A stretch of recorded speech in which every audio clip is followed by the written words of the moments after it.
飞檐楼主，江湖上排名第一的黑风寨绑了犬子，他们索要黄金100万两。只要您能救下小儿，我整个钱家愿为您世代为奴。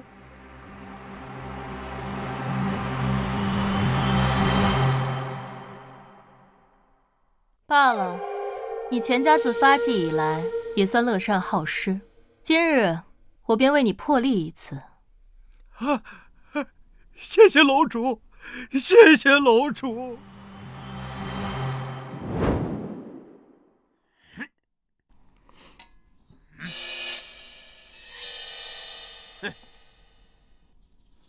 哪来的贱婢？干什么的？宰了他！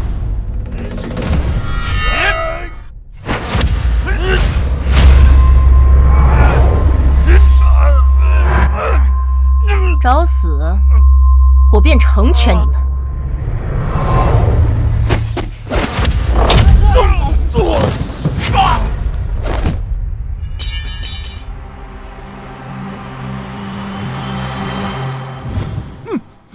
闭嘴！无地心！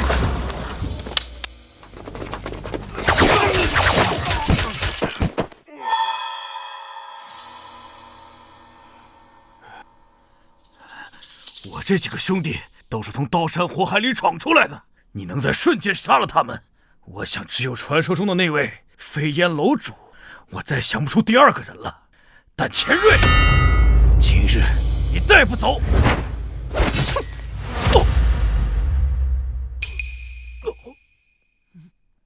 我飞檐楼要救的人，即使阎王来了也带不走。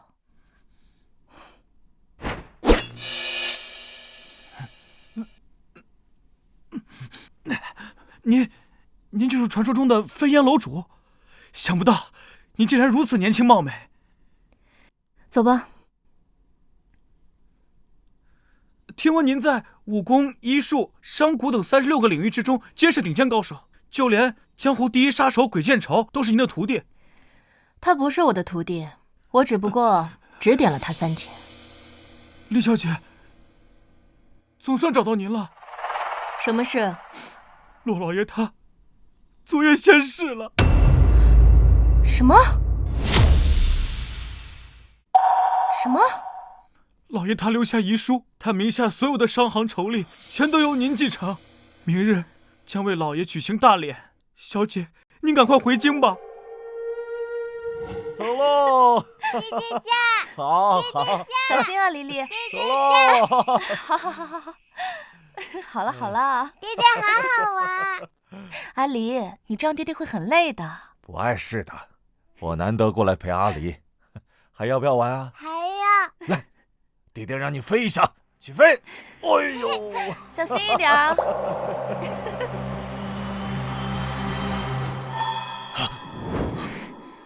你快走吧，我不想见到你。阿离，我娘为你做了一辈子的外事，我从小就被人叫野种，你还要害我们到什么时候？这一切全部都是你害的。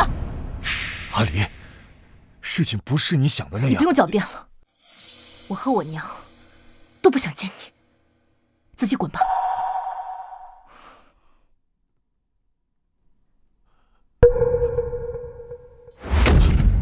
阿离，阿离，阿离，阿离！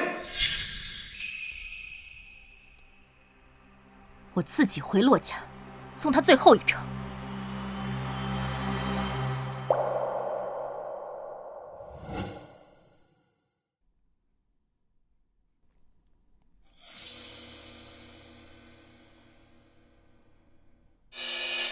站住！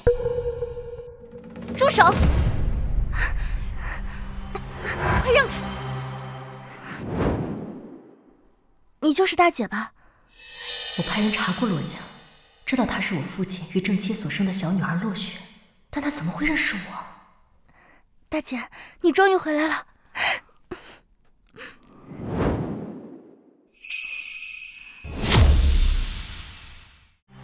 大姐，你终于回来了。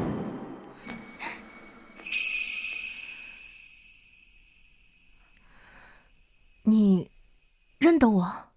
当然，小时候我和大哥、二哥都被你保护过，怎么会忘记？爹爹跟我们说，你是我们的大姐，将来的家产都得有你一份。这是真的吗？是的。二哥有一次不服气，还和爹爹吵了一架，爹爹为此还狠狠打了二哥一顿，他们父子二人为此还冷战了半年。走吧，快去祭拜父亲吧。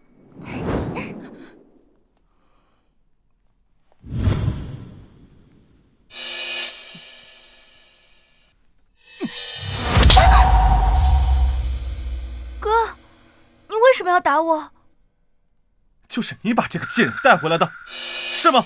你还叫她大姐，你这么做有没有良心？对得起娘的在天之灵吗？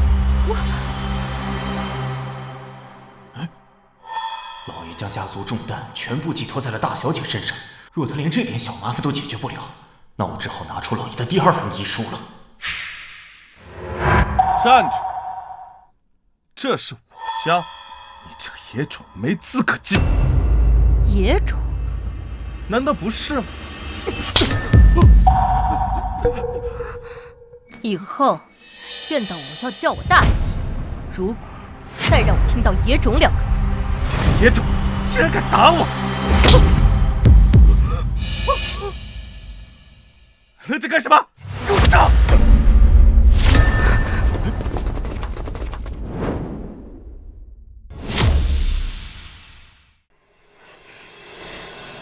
哥，爹说了，是我们亏欠大姐的，快叫他们住手！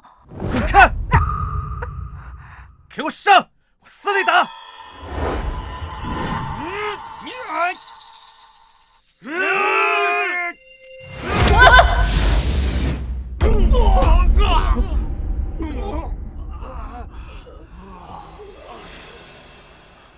你要干什么？我告诉你，如果再让我听到那2个字，我就割掉你的舌头。你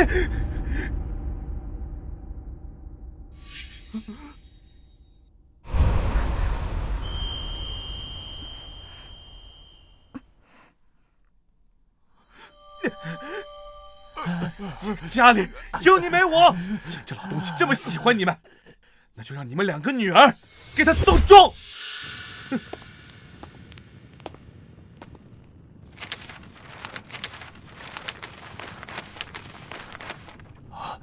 大小姐，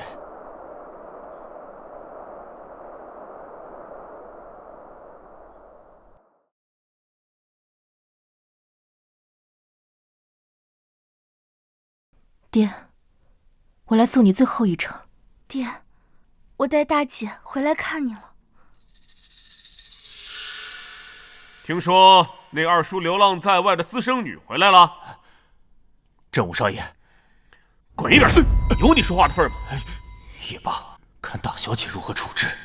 老爷生前最担心的就是三房了。这二叔活着的时候不见人影，这死了分家产的时候就出来了。正午哥，如果你是来吊唁我爹的，那么我欢迎；如果你是来捣乱的，那么请你离开。有你说话的份儿！你就是我二叔家那个流浪在外的野种啊！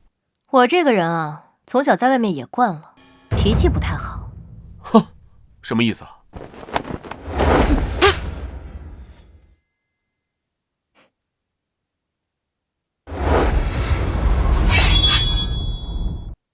只要我一拧，他就是个死人。你们敢动一个试试？别动！别动！现在骆家，我说了算，给我滚出去！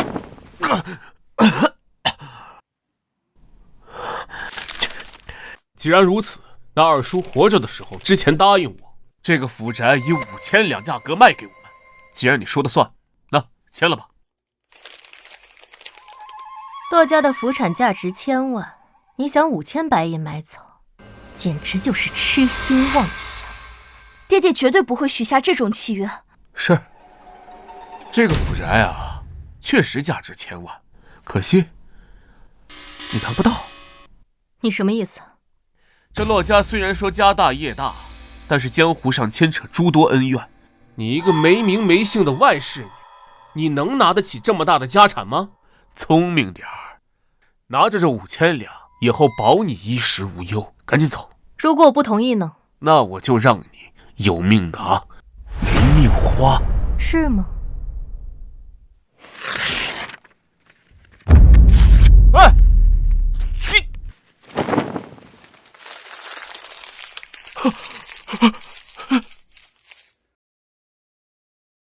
那我就拭目以待。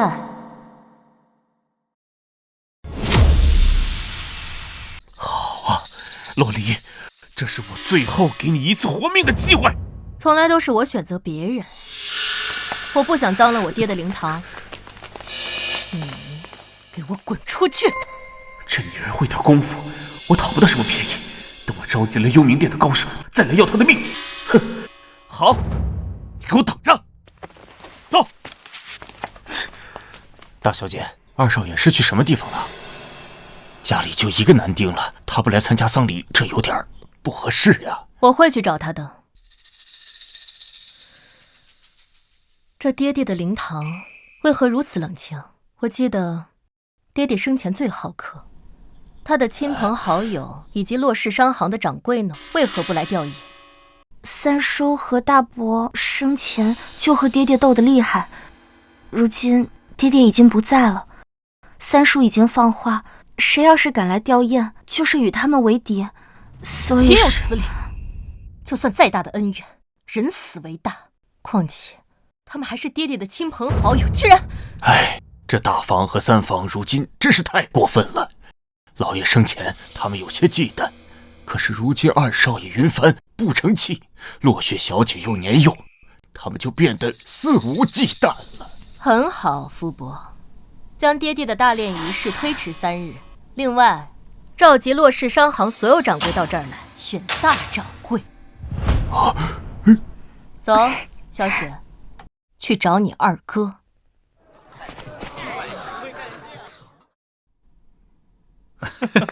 这可真不错呀！啊，来玩。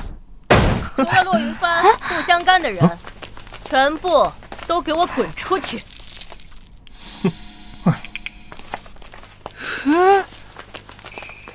你算哪根葱啊？哟，长得不错呀，过来一起玩啊！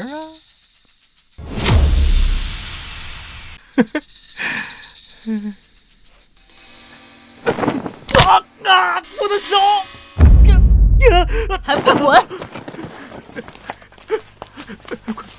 洛林，你想让我回去给老东西送终？门都没有，除非你把府产都让给我。你有没有想过，爹为何会把所有府产都给我？因为他偏心。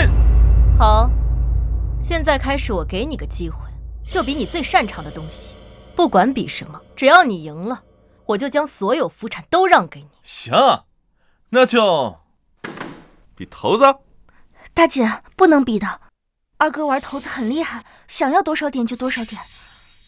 这可是你说的，绝对不能反悔啊！放心，大姐心里自然有数。开始吧。那咱们就比大。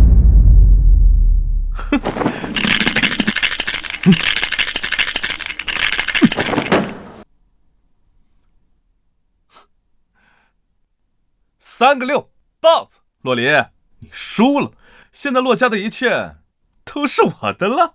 我还没开始呢。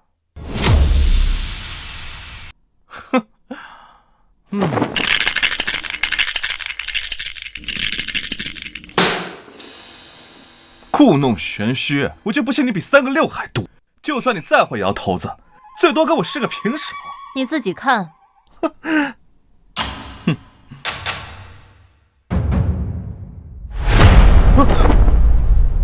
这怎么可能啊！哇，大姐赢了！比你大一点。你输了，跟我回家吧。不，我不回去。我已经听说了，你召集各大掌事，想当掌门是不是？我必须让爹的丧礼风风光光的。只有当上了大掌柜，才可以调令所有人，所以，我必须做到这个位置。你别仗着你那三脚猫的功夫去找死了。骆振武和幽冥殿的店主是拜把子的兄弟，他要捏死我们，就跟捏死一只蚂蚁一样简单。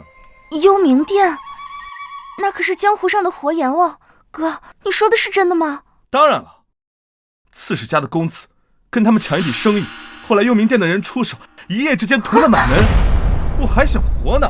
有我在，阎王也是蝼蚁。走吧。我不走。小雪，你也别跟他回去，他要找死让他一个人去，别连累我们。你不跟我回去，你信不信我现在就杀了你？大小姐，不好了，你赶紧跑吧！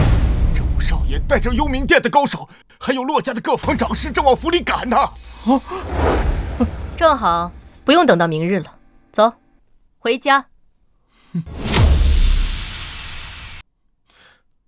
洛离，幽冥殿的人都是杀人不眨眼，我虽然讨厌你，但不想你死。你赶紧走吧。大姐，你赶紧走吧。走什么？议事会是我召开的，现在走了，岂不是让人看了笑话？大小姐，你不要胡闹啊！幽冥殿那些人都是亡命之徒，你一介女子，哪怕会些拳脚功夫，可是遇到幽冥殿的那些刽子手，也是皮肤汗数啊！幽冥殿在我眼里不过是土鸡瓦狗，即使是幽冥殿店主暗王来了，也得对我三跪九叩，慌什么？今天没有你的允许，谁也别想走。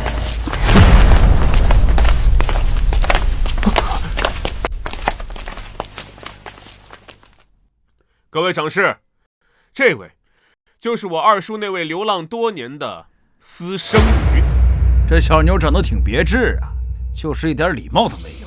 见了我们这些叔伯辈，不知道行个礼。要我说啊，这骆氏的大掌柜，就由着振武少爷来当最是合适。就是，我们大家都支持，我们支持，我们也支持，我们也支持。还记得我昨天跟你说的话吗？那是你最后一次机会。是吗？还敢冥顽不灵，那就别怪我对你不客气了。洛离小姐，我宣布，老东家留给你那份府产契书作废了，那些酬励你拿不到了。凭什么？那是我爹留给我姐的，凭什么拿不到？因为老东家生前立遗嘱时，我和金虎是他请过来的中间人，老夫可以证明当时骆老先生已经病重，神志不清，所以这份遗书不能生效。不错，濒死之人的胡言乱语怎可算数？而且骆老先生生前并没有让洛离认祖归宗，你终究是一个见不得光的外室女，没有继承权。不可能，你们明明在胡说，你们这分明就是明抢。抢又怎么了？能奈我何？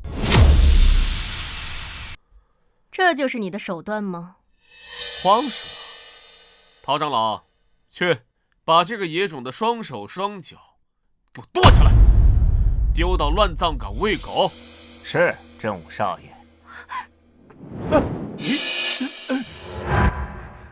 振武哥，家产你已经拿到了，你放我姐姐一条生路，我的那一份也给你。妹妹，那份本来就是我的。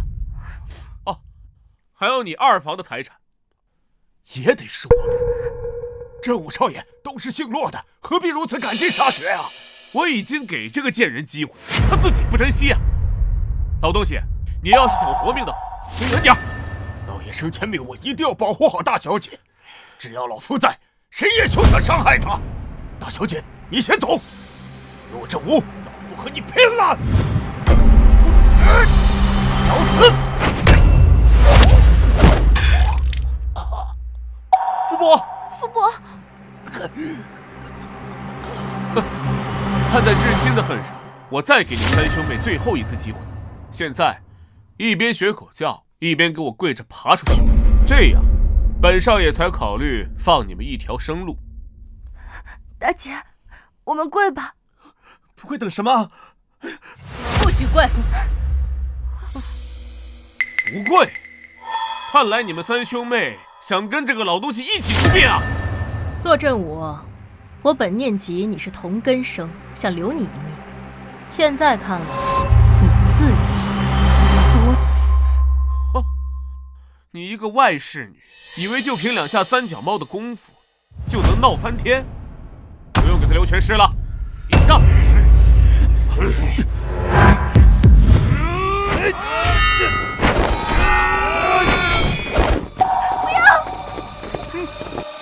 聒噪！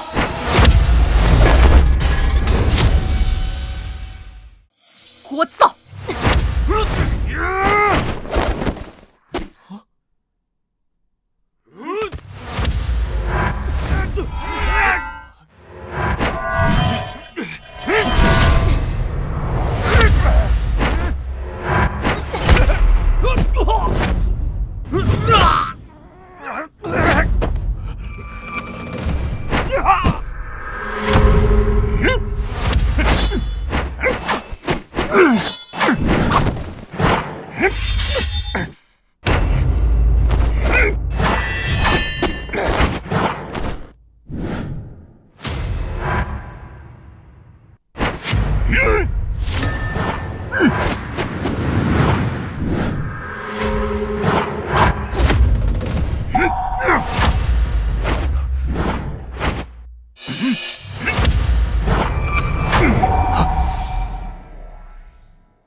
你竟然能内力外放，一气化形，这怎么可能？这死丫头到底什么来路？姐姐，你真厉害！大小姐，你真厉害！本来嘛，我一回来，你们跟我说权力的斗争、商战什么的，这些我也并不擅长。可是搞了半天，这就是你们所谓的商战。现在看来，变好玩了。那我可太会了。贱人，别张狂！你以为你赢了吗？4大血杀，给我把他杀了！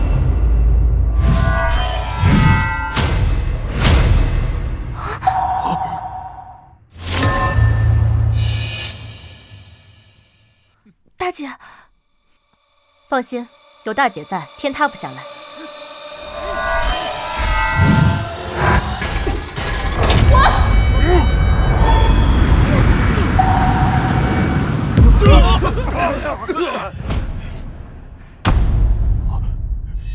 这个女人这么厉害的吗？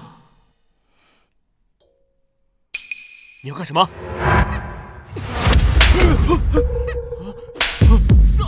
要我们3兄妹给你下跪是吧？你别乱来啊！要我们生不如死是吗？你别忘了，我们第一次见面的时候就奉劝过你，最好不要惹我。薛小姐，你快劝劝你大姐吧！众目睽睽之下，要真把郑武少爷给杀了，那是要受到法律制裁的。大姐，你不要杀人！我都快忘了，还有你这个畜生在。你这是犯法！怎么，现在想起自己身份是朝政主簿，敢跟我谈王法？刚才那一会儿，怎么连个屁都不敢放？大姐，这……大小姐，千万不要动手啊！要不是刚才郑武少爷也没有亲自动手杀人，要是动了手，后果不堪设想啊！福伯，你说的对，是我气糊涂了。这毕竟是京城天子的脚下。你个贱人，你敢动我！福伯，你看到了吗？只要稍微一松，这种狗就敢继续咬人。我看还是杀了为好。贱人，我劝你最好放了郑武少爷。你可知道，郑武少爷与我家暗王是结拜兄弟。我真杀了他，我保证你们三兄妹会死得很惨。春女，你快放开他！他居然真的和暗王是结拜兄弟，你这样会害死我们的。蠢货，你听到没有？快放开！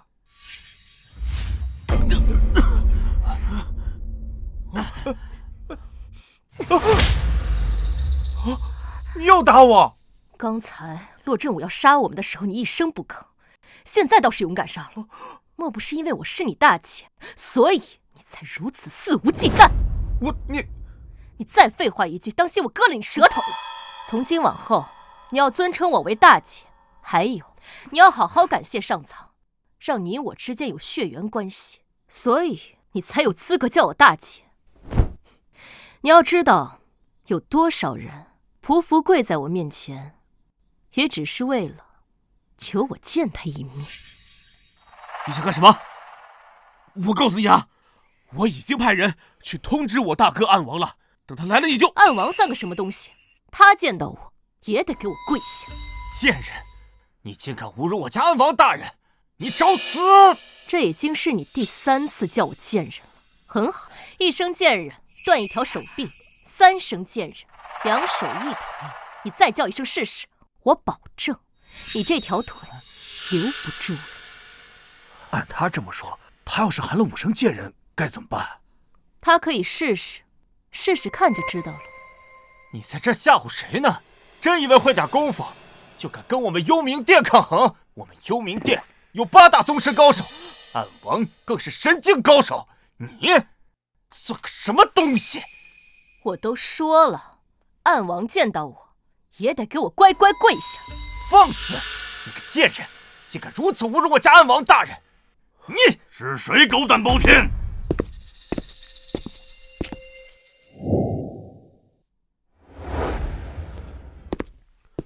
居然敢叫本王跪下！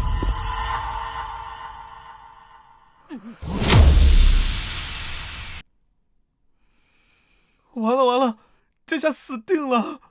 琉璃，你完蛋了！我大哥来了，就算天王老子今天来了，也保不了你。大姐，这……放心，有大姐在，天塌不下来。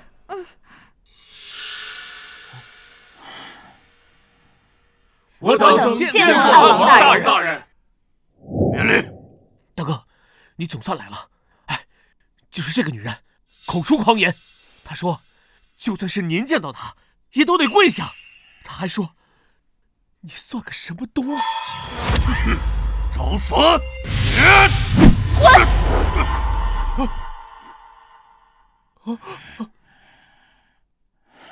女人还真有点本事。不如这样，你乖乖的来到本王面前，在本王面前跪下，把我的鞋子舔干净，本王可饶你一命，并且考虑收你做个小妾。怎么，莫非觉得你有点本事，就真的敢与本王的幽冥殿抗衡吗？本王劝你不要自误。大哥，这个女人啊，狂得不行，你要是不给她点颜色看看，她不服你。你到底跪还是不跪？暗王，你倒是有些出息，睁大你的狗眼给我看看清楚，本小姐到底是谁？我管你个臭娘们是谁！今天你就是天王老子，你见了本王也得……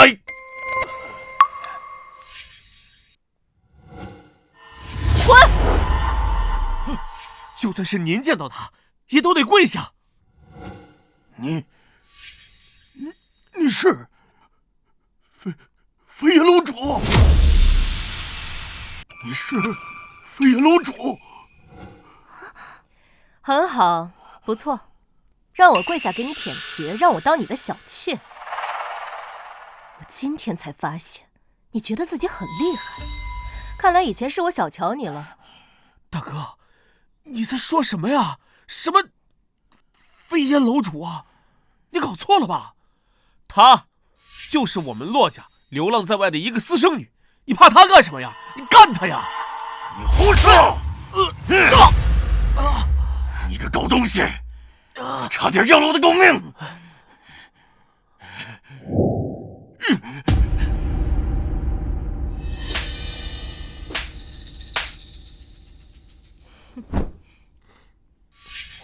楼主大人，我错了，我有眼不识泰山，你放我一条狗命。饶你？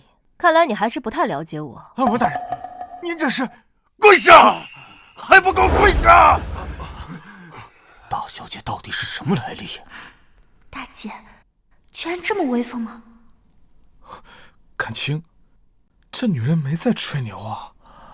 暗王，我很久没有这么生气了。你知道我生气的后果是什么？楼主大人，您饶命！你手下有一个叫陶生的人，今天叫了我3声贱人，我承诺要断他2手1腿，你看该怎么办？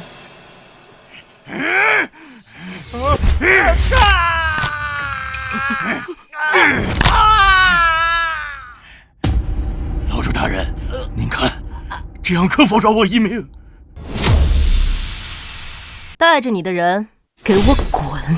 是，谢楼主不杀之恩。走。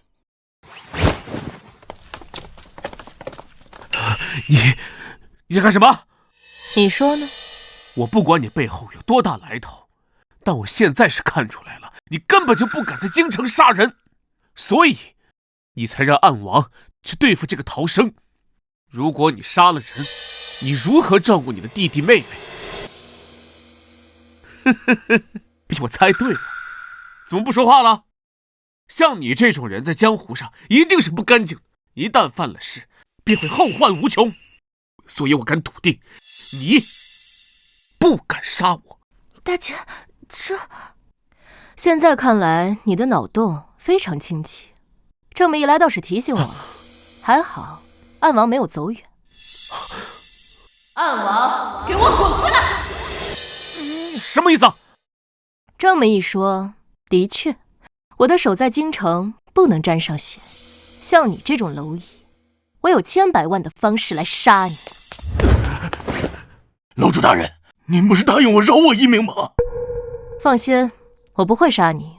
可是你那个结拜兄弟在我面前跳得正欢，我不想看到他，你知道该怎么办？是。咱俩可是结拜之后的亲兄弟啊！你个王八犊子，你还提这茬？你今天差点害死老子！现在去死吧！现在去死吧！住手！安王，你好大的狗胆，敢杀我骆家的人！你现在的修为已经到了神境巅峰，那怎么可能呢？我家少爷如今已晋升为龙香卫的无极战神，你一个小小的幽冥殿，我们抬手可灭。拜见无极战神！这擎天少爷年纪轻轻就已经武道通天，已达到神境修为，这未来前途不可限量啊！是啊，咱们骆氏商行以后有擎天少爷做后盾，必定会一飞冲天啊！要我说啊，这骆氏的大掌柜非擎天少爷莫属啊！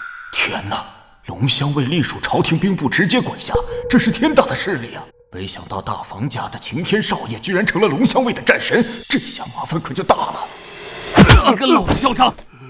大哥，这女人就是二叔家那个私生女，不过好像有点背景。那个暗王好像叫她什么飞烟楼主。飞烟楼？真没想到，二叔家也出了一位真凤。你就是江湖上令人闻风丧胆的飞烟楼主。飞烟楼很厉害吗？暗王和洛晴天好像都很忌惮。大姐好厉害！我也没想到啊，大伯家出了位龙香卫的战神。楼主，我知道你的本事，但是你别忘了，这里是京城，你要是敢乱来，我龙香卫就可以名正言顺地联合6扇门缉拿你，届时就算你本领通天，也难逃一死。若离，听到没有？你呀，注定被我拿捏。有我大哥在，若是你敢动用江湖手段，那我们就要把你缉拿；若是你好好做人，那二叔家的财产就都得被我们冻结在商行的账户上。你们简直是一群强盗！擎天哥，我们都是骆家人，身上都是流着骆家的血。刚刚骆振武逼我们下跪，还要砍断我们的双脚，你为什么不出现？你给老子闭嘴！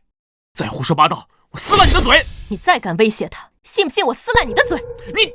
你可以试试。大哥，这女的打过我好多次了，可不能就这么算了。那行，你打回来。有句话，我小妹说的是不错的。洛晴天，你真的以为我们二房这么好欺负吗？洛离，我们还是少说废话，直接讲正题吧。事情已经很清楚了，二叔写遗嘱的时候神志不清，遗书根本不能作数。你呢，没有认祖归宗，根本就没有继承的资格。换句话说，你没有资格参加这场议事。你们太欺负人了！所以现在你这个外人可以离开了，我们洛家的议事会不欢迎你。听到没有啊？赶紧滚！好，武斗玩不过，改玩文斗。行，文斗武斗我陪你们。孙正气、刘金虎，我给你们最后一次机会，把话说清楚。我爹写遗书的时候，神志到底是正常还是不正常？孙正气、刘金虎，你们放心，有我大哥在，没人能威胁你们。当年骆老爷子定遗嘱时，的确脑袋不清楚，老夫一生做事无愧于天地。你现在再怎么威胁，老夫还是那句话，不错。朱玄武，六扇门朱玄武前来办案，闲杂人等退避。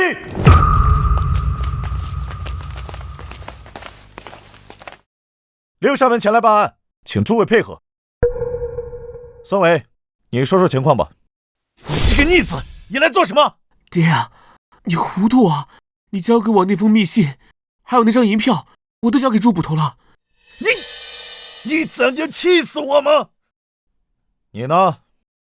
你把我给你的银票也交出去了。我也不想，可是我要是不拿出来的话，我在外地书院的儿子派人传来书信，说总有人跟踪他。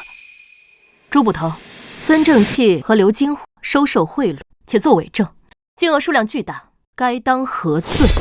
还有骆振武，按照大夏刑律第412条以及12条，孙正气和刘金虎至少要判流放3000里。至于骆振武，他不仅行贿构陷扰乱法纪，还涉嫌参与数宗命案，这次进去后应该是问斩。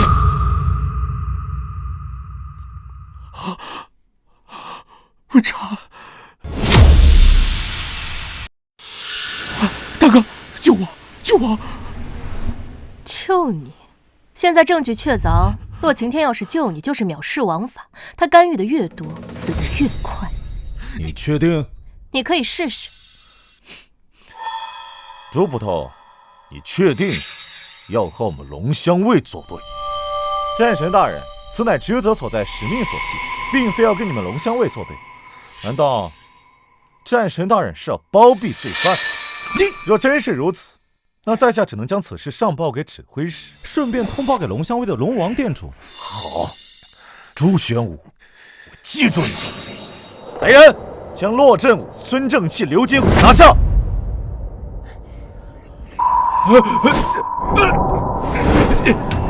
大哥，救我！你这个逆子，你害死老子了！爹，你也没办法呀，我要是不把那些东西交出来，他们就会废了我的。朱玄武，你听到了？洛离他威胁孙伟人身安全，他对孙伟进行人身侵害。威胁你的是这位女士？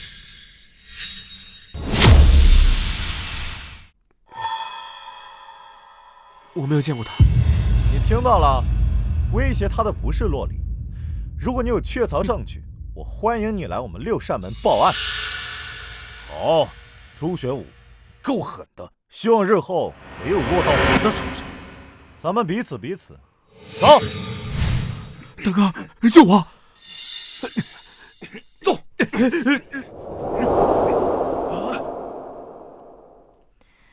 杨主簿，你再告诉大家，我爹留给我的福产契书到底算不算数？算数，当然算数。那我到底有没有资格召开议事会？当然有，当然有了。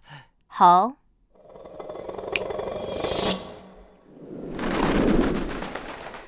欢迎各位长士前来参加洛氏商行议事大会。按照洛离小姐的吩咐，今日大会一切流程从简。我们开始推选大掌柜人选。不用这么麻烦了，洛氏商行掌柜一职由我来担任，谁赞成，谁反对。哼，洛离，到底是谁给你的自信？你以为这里还是江湖，让你胡作非为？洛晴天，张大你的耳朵，给我好好听清楚。今天大掌柜一职必须由我来做，谁来的都不行。你何人再次喧哗？这狂言要做我洛氏商行大掌柜的？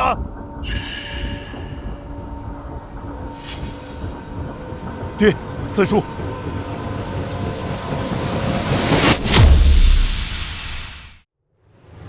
爹，三叔。大老爷，三老爷，大伯，三叔。洛离，你一点教养都没有。我爹和三叔好歹是你的至亲长辈，你竟然连最起码的尊重都没有吗？尊重？他们也配？洛离，你……大姐，这个女人是真忙，脸面是一点都不在乎吗？我说错了吗？我爹死了，灵堂冷冷清清的，你这个做大哥的和弟弟都不去吊唁，还是说我父亲生前做了什么对不起你们的事？到底想说什么？我想说什么？你们这两个老狗，连畜生都不如。洛离，你找死！怎么骂人犯法了？你是不是又想动用你的龙香卫、10万战神和10万6扇门？小贱人，你怎么说话的？我在说什么？我说的是事实。在场的各位掌柜们，大家都知道你们做的什么龌龊事情。当年年轻的时候，你们在乡下只不过是一个种田的，而我父亲自己闯荡出来，创下这洛氏商行这份家产。我爹爹发迹之后，就把大伯、三叔你们都接到了京城来，还在商行里面给你们安排差事，给你们买宅子、买马车，还给你们安排府邸，对你们不可谓不好吧？可你们呢？你们是怎么对我爹爹的？可你们呢？你们是怎么对我爹爹的？我父亲对你们恩重如山，可你们呢？在他病重的时候，拉拢打压，排除异己；在他临死的时候，你们甚至不让亲朋好友以及各位长士们来为他吊唁。你们不是畜生是什么？啊，对了，一条狗养久了都知道亲近主人，你们连畜生都不如。岂有此理！来人，给我撕烂他的嘴！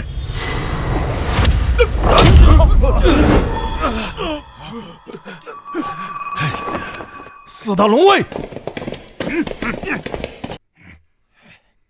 洛晴天，玩不了文的，是要玩武的吗？洛离，你目无尊长，目无长辈，今天必须要教训教训你。晴天哥，你这是要以多欺少吗？晴天哥，你本身就是龙香卫，还带着龙卫来欺负我大姐，这未免有点说不过去了吧？晴天少爷，都是一家人，何必如此呢？你这个贱人，口出狂言，该打！想要我们放过他也可以，现在跪下来给大老爷和三老爷磕头认错。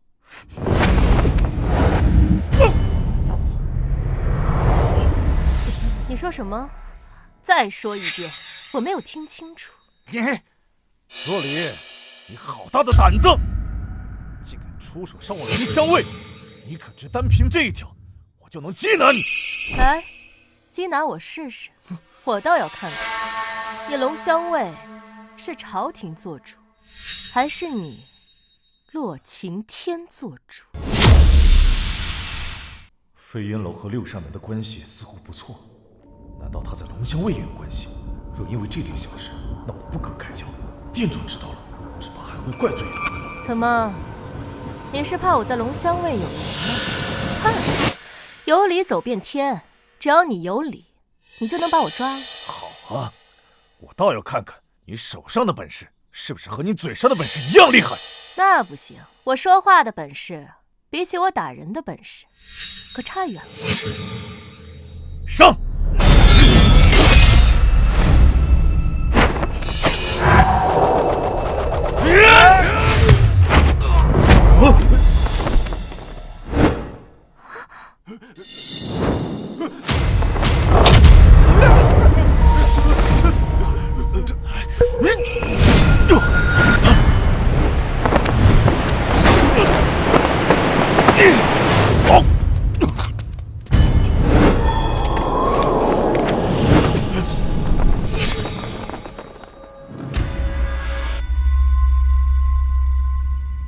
你应该庆幸你姓骆，要不然现在你就是死人。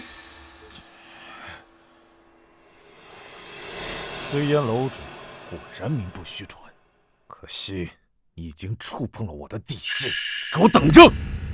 你们这群忘恩负义的东西，还有脸来跟我提底线？你滚一边去！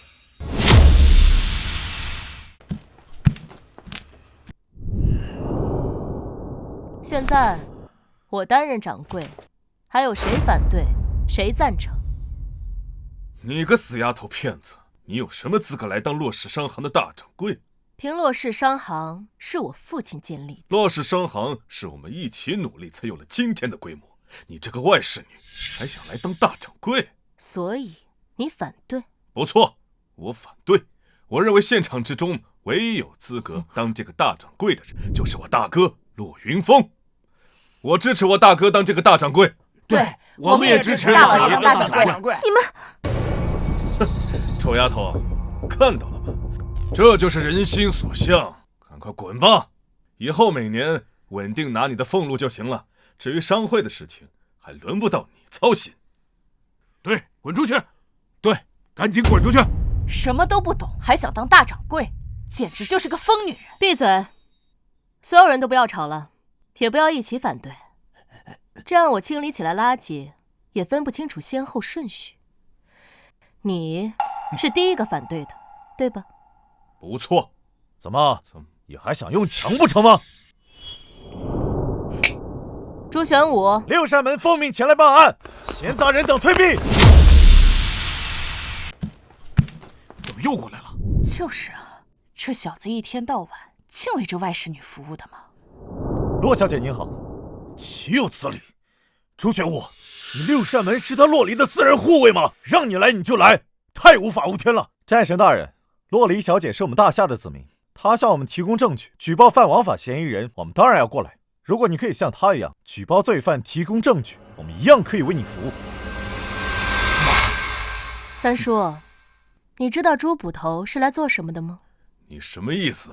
我的意思是，你的儿子完蛋了，他现在等待的是被流放或者是砍头。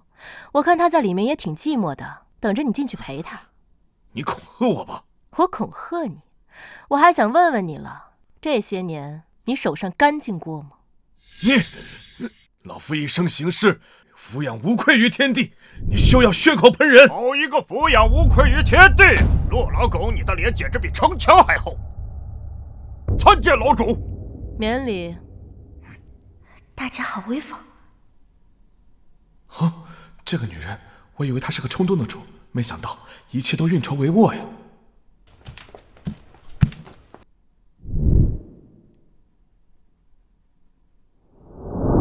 永安17年6月初8，强暴18岁民女林欣。事后，林欣投井自尽，被你毁尸灭迹。骆云辉，你一把年纪了，居然做出如此禽兽不如之事！胡说八道！你诽谤我！他诽谤我呀！他是这样的人啊！我要去府衙告你诽谤！大姐，三叔真的能干出这么禽兽不如的事吗？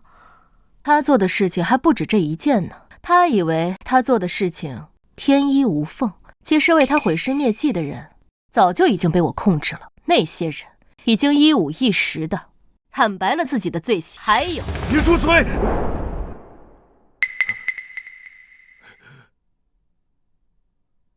另外，永安17年云暖工程偷工减料之事，塌了房死了人，您立马派2个人去杀了知情长工，毁尸灭迹。这一桩桩一件件，足以让你牢底坐穿。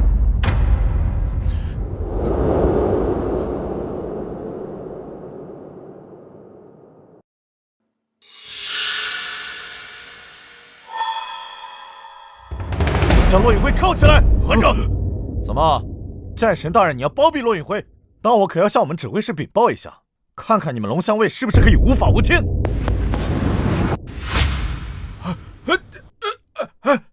大哥救我！带走！青山救我呀！你糊涂呀！李小姐真乃神人也。现在还有谁反对我做大掌柜？麻烦举个手。司空掌事，我记得好像是你吧？李小姐，不是我，真的不是我，我是绝对支持李小姐做大掌柜的。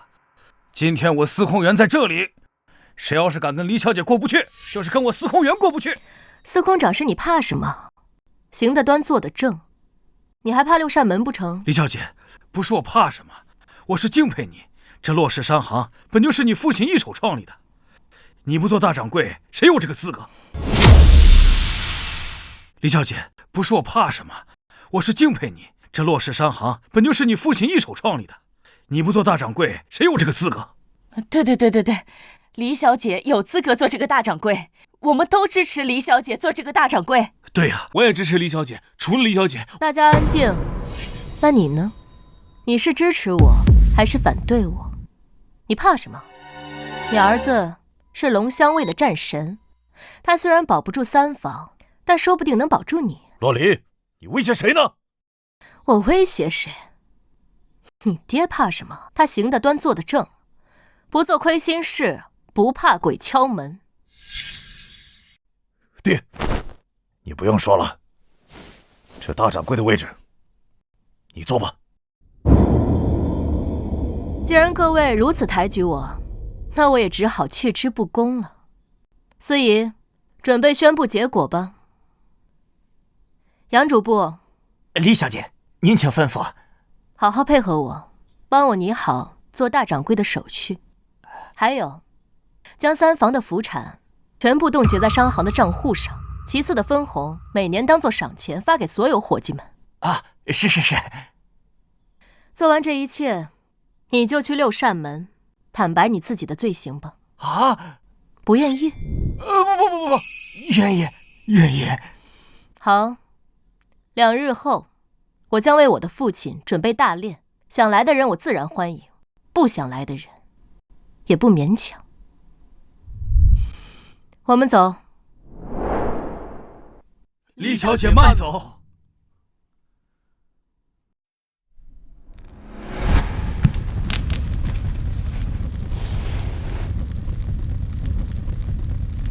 大姐，有件事情爹爹一直想告诉你，可是他没有机会了。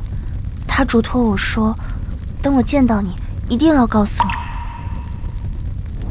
什么事啊？什么事啊？爹爹说，他当年和你娘是青梅竹马，后来他们私定了终身，准备成亲时，你娘在来京的路上遇到了山洪。当时衙门都出文告，说伯母已经遇难了。爹爹痛不欲生，为此消沉了3年。那3年里，一直是我娘陪着爹爹，爹爹也被我娘感动。后来他们成了亲，就怀上了二哥。我娘怎么从来没有跟我说过这些？他们都想等你大一些再告诉你，可是后来你也知道，你娘因为那场山洪，脑袋还是留下了一层损伤，所以记忆很混乱。她之所以一直没来找爹爹，也是因为曾经失忆过一段时间。我娘的记性不好，的确是时常犯糊涂。后来爹爹想跟你讲当年的事情，但你已经远走他乡。他每次提起你，都会掉眼泪。他担心你在外面过得不好，担心你被人欺负。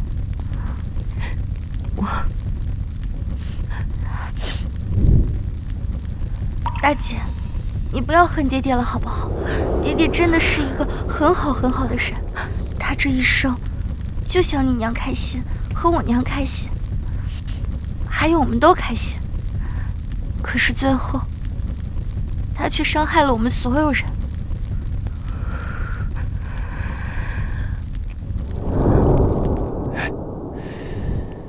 小黎，爹爹要走了，对不起。唉，对不起。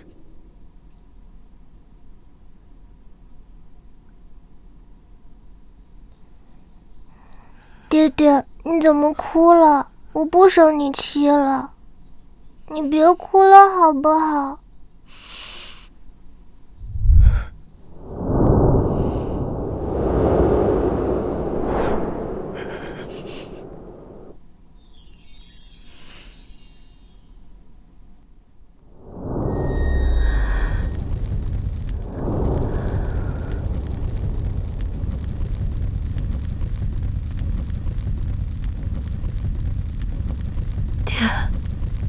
对不起，我知道你还放心不下云帆和落雪，你放心，我一定会好好照顾他们。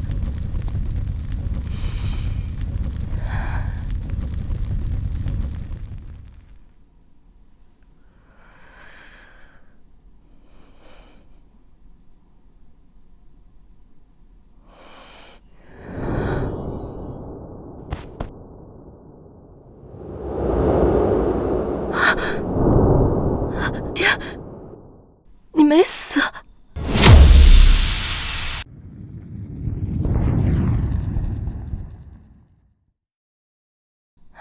爹，你没死。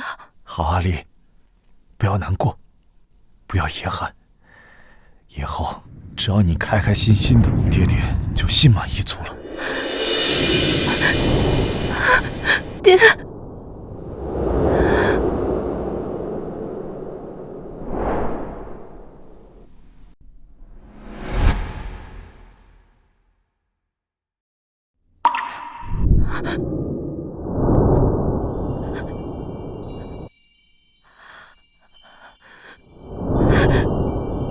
爹，你刚刚真的来过，对不对？如果你来过，你就把蜡烛给灭了，让我知道你来过了。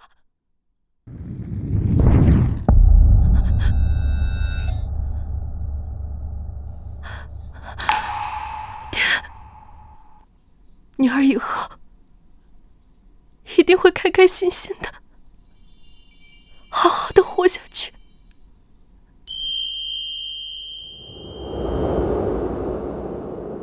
大姐，今日这场丧礼可真气派，整个京城几乎能来的达官显贵都来了，这些都是姐姐你的功劳。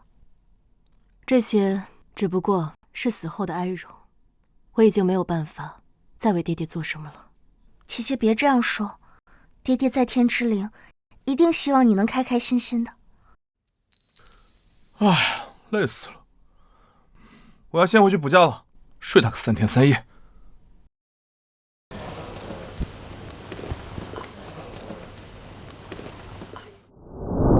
大哥，您今天约龙飞这个二世祖来做什么呀？这家伙除了是我们店主的儿子之外，其他的没有一点可取之处。但就是这样，他就超过了所有人。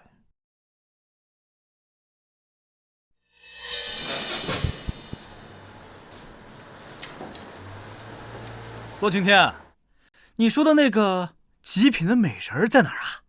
要是我发现那妞没你说的那么好，我可饶不了你。哎呀，少主，先别急，来来来，快坐。你快点，我跟你没什么好聊的。少主，这对姐妹怎么样？哦，不错，他们在哪儿？快带我去找他们。少主，这事吧，它有点难度。什么难度？去你的！你快带我去找他们，我和他们交朋友。其实他们是我的堂妹。那更好了，咱们这是亲上加亲。哎，晴天，这事儿你要是办好了，好处少不了你。这样，少主，我能帮你把他们约出来，但是这事儿能不能成，能不能追上他们，我可不敢做保证啊。对了，少主，你是要先约姐姐还是妹妹啊？这还用选择吗？2个我都要。这总得一个一个来吧。也是，那就先约姐姐。这姐姐不错，看着就有劲儿。这妹妹也不错，一个御姐风，一个清纯风。哎呀，晴天，这事儿你办得不错呀！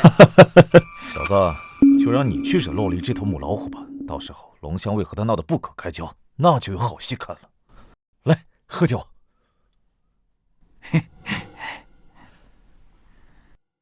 阿离妹妹，你不用开口，你主动给我写信，我用脚趾头都可以想出你用心不良。哎，阿离妹妹，这你就误会我了。我只是单纯的想请你吃个饭，毕竟冤家宜解不宜结嘛，给我个面子行不行？你在我这里没有面子可言。哎，阿离妹妹，话不是这么说的，你以后也不可能一直都在京城，对吧？咱们搞好关系，对小雪和云帆也都是有好处的。好，你说地点吧。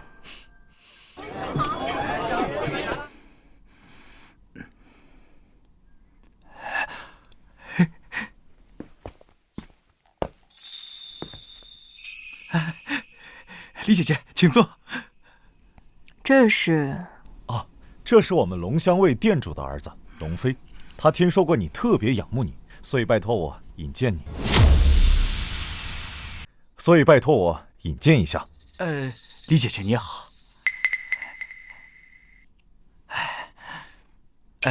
李姐姐，你想吃什么？今天我请客。算了吧，我没有时间，很忙。你什么意思，李姐姐？你不是我的菜，你不管用任何手段来追求我，我都会拒绝你。洛晴天，这就是你想要的结果，对吧？你被洛晴天当枪使了，他一定知道我会拒绝你，我大约也能猜到你不会善罢甘休，但我奉劝你，最好不要来招惹我，否则后悔的一定是你。小二，这桌的消费都记在这张银票上。本少爷很久没有碰到这么有趣有劲的女人了，今天晚上一定要她睡到我的床上，你可不能阻止我。哦，当然不会。不过她确实很厉害，少主，要不这事儿就算了吧。少主，要不我给你介绍其他的家人吧。不行，这事儿你别管。我就知道一定会这样发展，接下来好戏要上场了。好吧。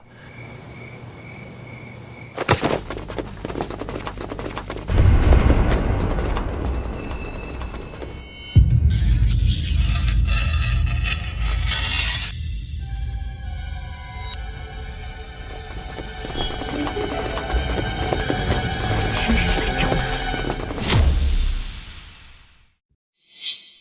楼主龙飞的人要进来了，我们要阻止吗？只要您一声令下，我们立刻可以将其清除。不用，将计就计吧。是。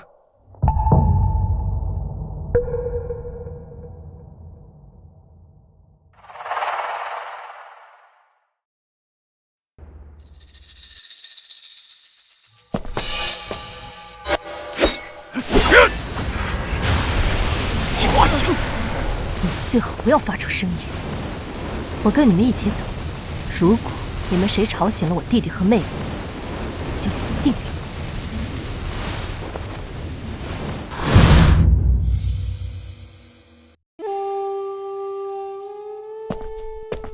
少主，人带来了。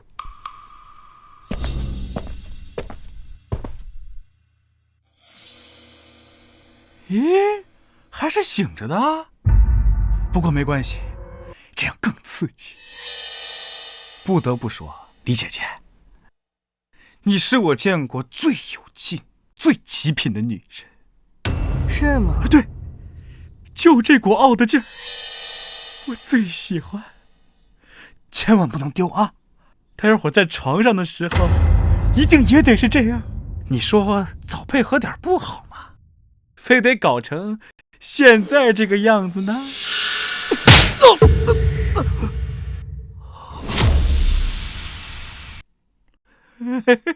有劲儿，我喜欢。可惜没准备点皮鞭，这样更有意思。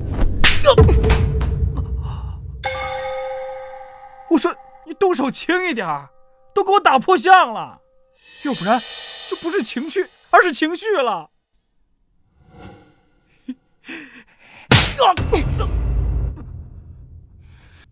臭婆娘，你听不懂人话是吧？这样够情趣吗？放开！我第一次见到你的时候，就发现你占有欲特别强，你绝对不会善罢甘休。但我告诉你，洛晴天就是拿你当枪使，没想到你会蠢到这种地步。臭婆娘，这事儿没完！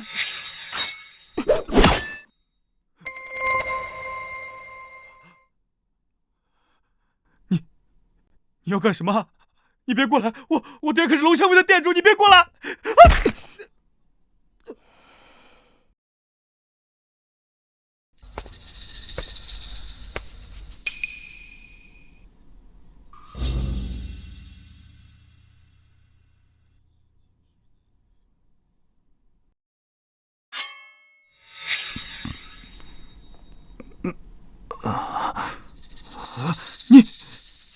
你要干嘛？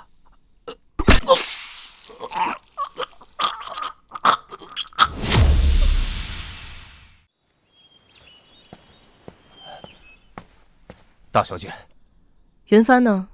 二少爷他又花天酒地去了，还怪父亲不把府产留给他，留给他，他守得住吗？大姐，二哥这样下去不行啊，我们要想怎么帮帮他才是。放心吧，目前我还未腾出手来，等我腾出手来，我一定要好好改造那个混蛋，就没有我改造不好的混蛋。那就好。哎呀，这么好的天气，怎么突然就起风了呢？树欲静而风不止，该来的迟早会来，麻烦来了，还是早点解决为好。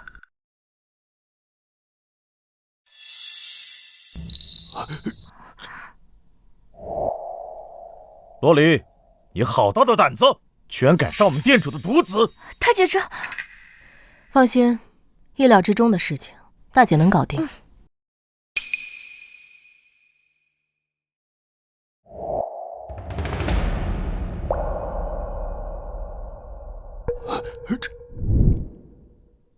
这是我们店主的独子，洛离，你好狠的心，居然杀了他！大姐，这是怎么回事啊？不可能，我们大小姐不可能杀人，不可能杀人！莫非你们真把她当成什么娇滴滴的大小姐？笑话！你们可别忘了，她可是江湖上令无数势力闻风丧胆的飞檐楼主，死在她手上的人不知道有多少。飞檐楼主，你在外面怎么兴风作浪，我们管不着，但是你回京之后居然杀了我们店主的儿子，这件事儿绝不可能就这么算了。楼主，我劝你不要负隅顽抗，马上束手就擒，不然我们就会调动龙香卫所有高手，加上六扇门的大军出马。洛离，就算你有通天的本事，你能敌得过10万六扇门吗？还是能撼动我们整个龙香卫？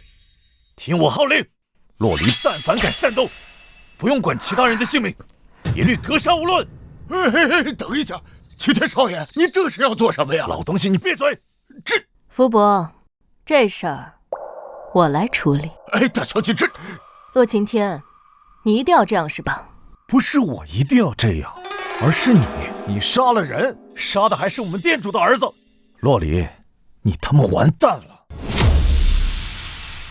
洛离，你他妈完蛋了！你说人是我杀的，你有证据吗？你要证据是吧？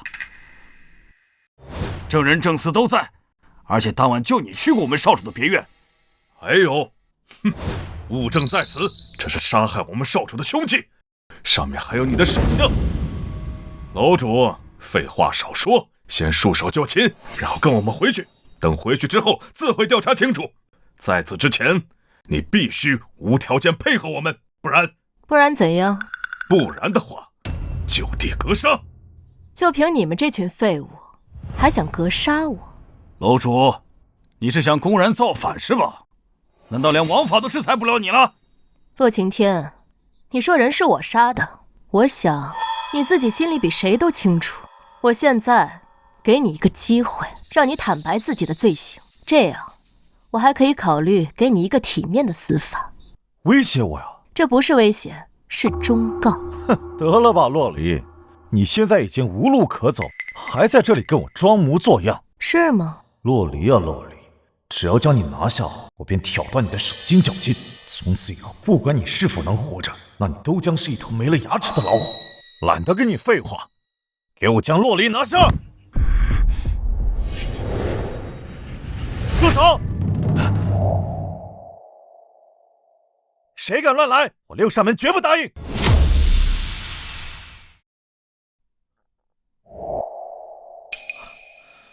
岂有此理！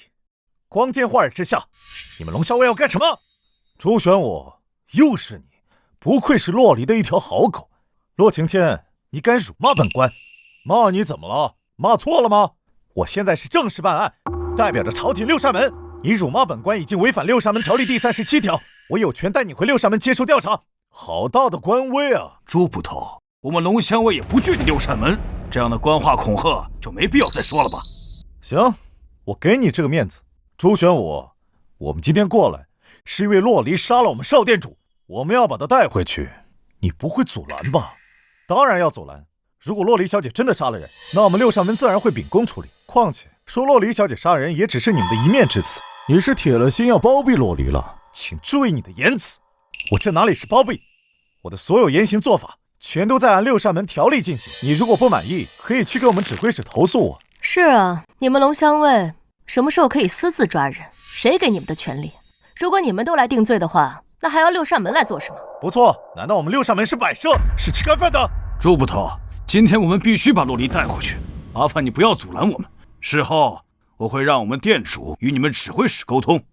我绝不可能让你们带走洛离小姐，我他妈给你脸了！他妈给你脸了！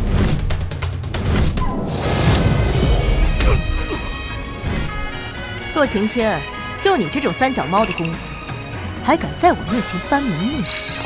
我乃是神境巅峰，居然敢说我是三脚猫的功夫！朱捕头，看来今日这洛离你一定要保了，是不是？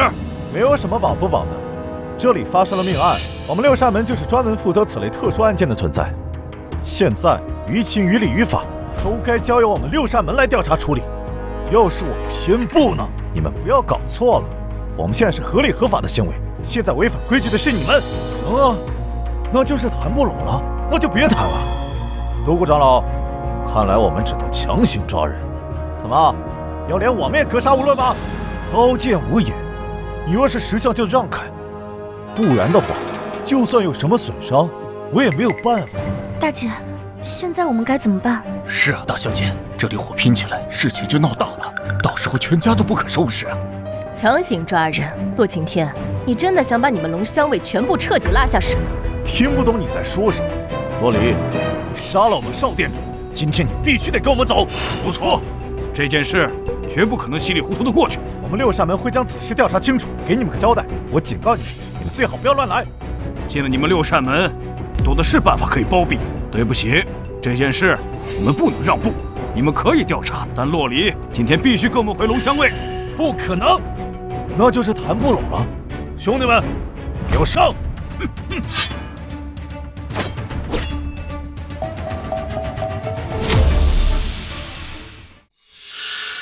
李小姐，我们来抵挡，你先走。你走了，他们也不敢拿我们怎么样。你放心，你自己照顾好自己。是谁允许你们擅自动手的？参见店主。免礼。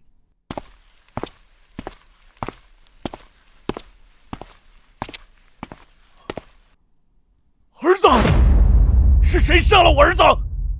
就是他，店主，他是飞烟楼主，就是他杀了少店主。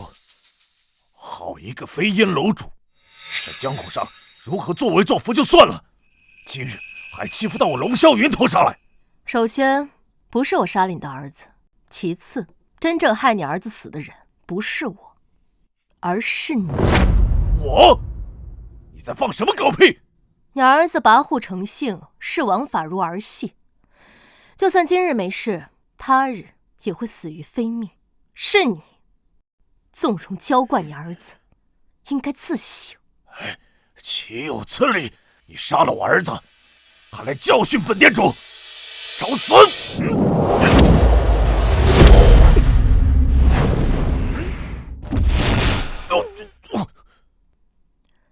龙香卫店主也不过如此。飞烟楼主果然名不虚传呢。不过今日之事，你以为你站着修为高深，便可以不了了之吗？你以为你站着修为高深，便可以不了了之吗？我想走，这世间没有人能留住我。你可别忘了，你走了，你的弟弟妹妹可走不了。所以这就是为什么我在这里跟你们废话的原因。但这并不代表我会向你们屈服顺从。龙霄云，你乃一代枭雄，你应该好好想想，到底是谁杀了你的儿子。如果真的是我杀的，我飞烟楼主敢做敢当。店主，飞烟楼主行事乖张邪气，少店主见他美貌，便起了别的心思，于是当晚就派人欲对楼主不轨。以楼主的性格，又岂能容忍？于是一气之下便杀了少店主。如今才想起来还有弟弟妹妹，所以才不敢承认。竟有此事！我儿子他的确做得不对，但你也该给我点面子吧，留他一命。事后我定会自己处罚他。我说了好几遍，人不是我杀的。你也该想想，你儿子为何会突然来京城找上我，最后又莫名其妙的死了？这背后到底是什么阴谋？你什么意思？你儿子被人利用了，被人当刀使，而你就是第二把刀。是你？店主明鉴，此次是少店主听闻属下回京探亲，所以就跟了过来。属下承认是想通过少店主对楼主找些麻烦，但属下万万没有想到，他心思竟然如此狠毒，竟然把少店主给杀了。属下有罪，没有保护好少店主，请店主责罚。属下有罪，没有保护好少店主，请店主责罚。店主，证据在这儿，飞刀上应该还残留着飞烟楼主的印记。昨夜暗哨周围确实并未发现异常，整个别院的确只有楼主进出过。昨日的护卫也交代过，他们去请楼主，但是不敌。后来只有少店主和楼主在房间里单独交谈，期间还听到少店主他的惨叫啊！岂有此理！他们就看着我儿子在里面被杀，这帮畜生，我要他们何用？护卫们第一时间已经去请秦殿下前来求救，但是他们不是楼主的对手啊！店主，属下接到少店主的求救之后，便火速赶往，也通知了其他护法和龙卫。只可惜，属下最终还是没有救下少店主，属下罪该万死。楼主，你还有什么话好说？洛晴天，我们虽然有亲戚关系，但是在大是大非面前，我是不可能包庇你的。你分明就是你们污蔑我大姐，说不定人就是你杀了的。你好好活着不行吗？非要来这里作死？你什么意思？威胁我，想鱼死网破啊？我问你，你是一定要过来作死吗？够了！飞烟楼主，我的人还轮不到你来威胁。你这个老糊涂，被洛晴天卖了，还帮他数钱。你，来人，给我拿下他！慢着！哼，现在知道怕了，迟了。我有证据证明，人不是我杀的。不可能！我有证据证明，人不是我杀的。姐，是真的吗？你说不可能，是觉得我不可能有证据，还是说你觉得那天晚上没有人看到你杀人？洛离，你血口喷人！到了这个时候，还想把脏水泼到我的头上？飞烟楼主，你有什么证据尽管拿出来，不要在这儿故弄玄虚了。怎么会有证据呢？当时我避开了所有的暗哨，神不知鬼不觉，他就是跳进黄河也洗不清。楼主，我倒想要看看你有什么证据。莫非那天在少主别院的不是你？有人冒充？洛离，你今天就算说破天都没有用，少店主就是你杀的，你要给少店主偿命！你莫不是觉得我飞烟楼主头脑简单，四肢发达？什么意思？在你引荐龙飞跟我见面的时候，我就已经猜到你后续的阴谋。你以为我没有做准备吗？你什么意思？你到底什么意思？在我将龙飞打晕的同时，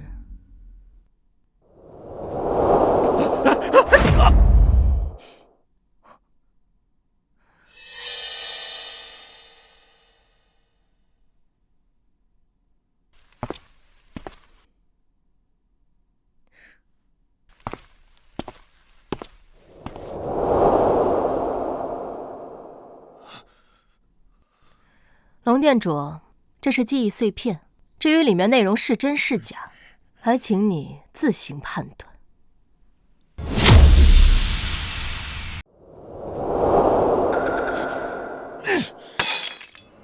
少在这里故弄玄虚，不会上你的当。店主，你千万不要被他蒙蔽，少店主就是他杀的，人是他杀的，你毁他证物做什么？属下是怕他故弄玄虚，蒙蔽您呢。洛晴天，你当我们所有人都是傻的吗？还是你以为自己最聪明？回忆碎片里面的内容是真是假，我定会找专业的鉴定师去验证，到时候谎言自会不攻自破。回忆碎片嘛，我已经备份了，店主想看自行可以去看。另外，店主可以请最专业的机关师来辨别里面的真假。我始终相信，假的真不了，真的假不了。不，你定是在撒谎。你猜，我为什么会把飞刀留在那个房间？你是故意留在那里的。对，我就是故意。所以，说到底，少店主就是被你害死的。这话可真有意思。少店主到底是被我杀死，还是被我害死？你可要把话说清楚啊。不过你也可以赌我有没有在房间里留下第二颗流影珠，赌我有没有在炸你。我不作就不会死，既然你这么想作死，那我便成全你。洛晴天，儿子真是你杀的！儿子真是你杀的！不是我杀的，是他杀的，不是我杀的。我不相信你还有回忆碎片。也罢，你都要死了，我就让你输得明明白白。小雪，把流影珠给我。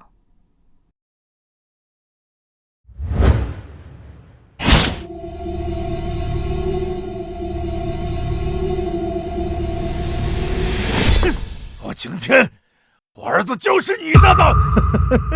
没错，龙飞就是我杀的，他那个小畜生就该死。他有什么本事，一天到晚看不起人，对我颐指气使？这个畜生！洛离，怎么怪我？怎么不怪你？一切他妈都是因为你！怪我不该回京，难道我就眼睁睁地看着你们将我富家财产全部抢光吗？还有，你将我弟妹二人全部赶出府，怪我不能反抗，对不对？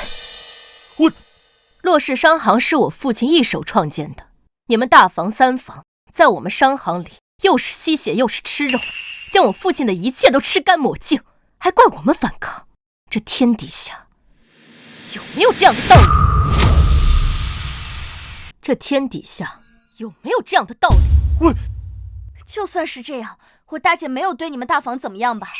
可是洛晴天，你们在做什么？你居然设计杀死龙香味的少店主，然后嫁祸给我大姐。要不是我大姐厉害，现在我们二房一脉恐怕都难逃一死吧。罢了，成王败寇。洛离，你厉害，我输了，我心服口服。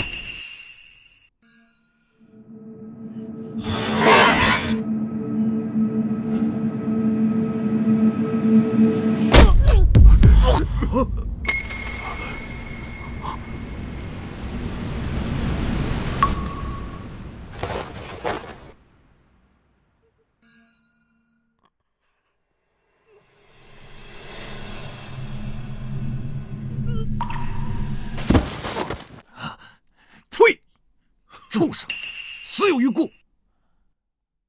你猜到了洛晴天会杀我儿子嫁祸给你，没错。但你并没有救他，为什么？就因为你要利用我儿子来杀洛晴天。哼！可如果你救了他，我也可以帮你对付洛晴天。的确，你儿子我本来可以救他，可是他追求我无果之后，派人来抓我。像这种品行恶劣之人，我不杀他已经很仁慈了，所以我不可能救他。你，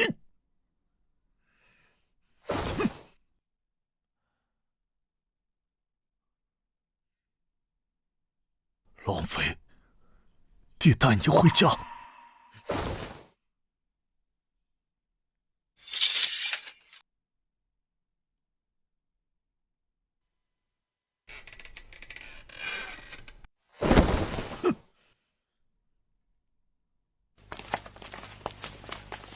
李小姐，我们也先走了。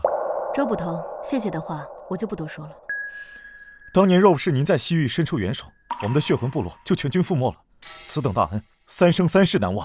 都是大夏子民，互帮互助也是应该的。告辞了。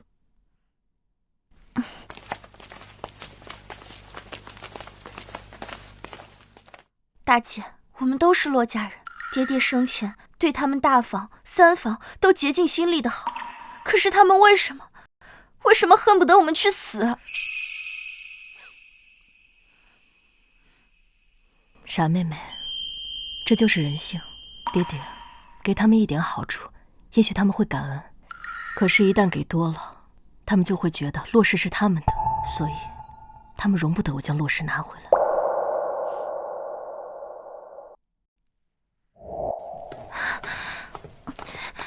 大姐，二哥还没有回来，他都已经3天没有回来了，这……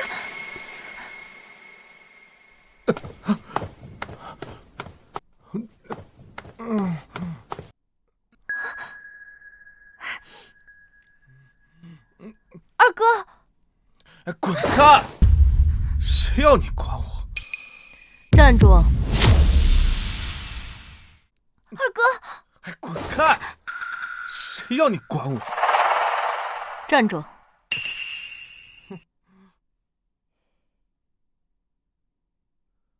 怎么，我们天下第一的大姐要把我杀了吗？我知道你厉害，一回来就把三房解决掉了，就连洛晴天那个龙香卫的战神也被你逼死了。二哥，你怎么能这样说大姐？难道你也觉得大姐做错了吗？你住嘴！你竟然敢打我！你他妈有种弄死我！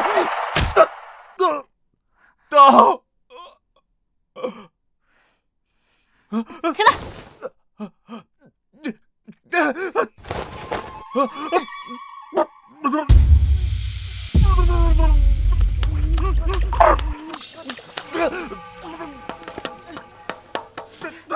大姐，小雪，放心，我自有分寸。哎呀，李小姐，你这是做什么呀？走开！好嘞。你这个疯女人，疯子，你杀了我呀！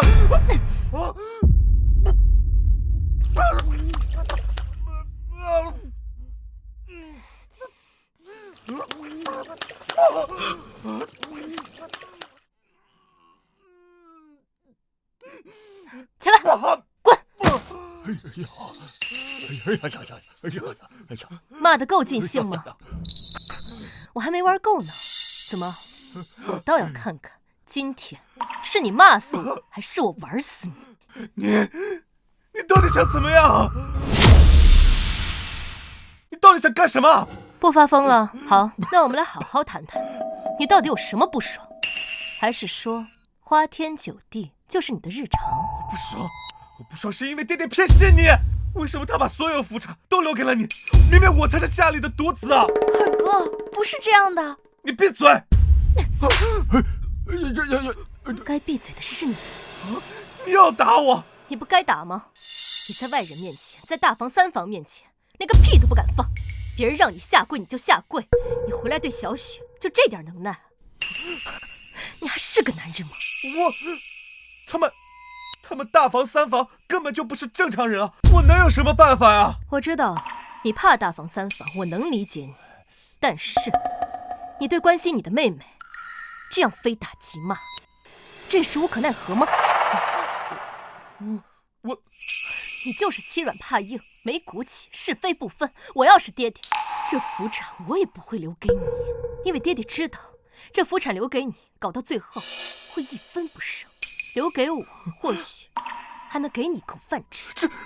你扪心自问一下，爹爹这辈子待你如何？他从小把你捧在手心上长大，让你过着人上人的生活，就算他走后，也在为你谋划什么。可你呢？毫无感恩之心，爹爹天生就欠你吗？欠到最后，留给他的只有怨恨。二哥，难道你忘了吗？你13岁时发高烧，是爹爹守了你3天3夜，连一笔10万两银子的生意都没去谈。还有，你出门第一次游学，你说你跟同窗睡不惯，爹爹带着我连夜策马300里，把你接回了家。是啊，老爷生前最放心不下的就是你。老爷生前最放心不下的就是你了。爹爹留给我的家产，对我来说算不上什么。陆云帆，等你什么时候能挑起大梁了，到时候洛府的福产我一分为2，一半给你，一半给小雪。真的？姐姐，我不能要，爹爹留给我的已经够多了。小雪乖，听大姐安排就好。好，那我明日就去洛氏商行当差。我给你1年的考验期，1年之后，如果我还觉得你不行，那我将会收取你洛府福产的所有分利，到时候就将你逐出家门。你不会故意赶我走吧？二哥，大姐不是这样子的人。故意赶你走？我要是真想赶你走，让你直接滚了，你还能反抗？你真的觉得你比洛振武和洛晴天还要厉害吗？好吧。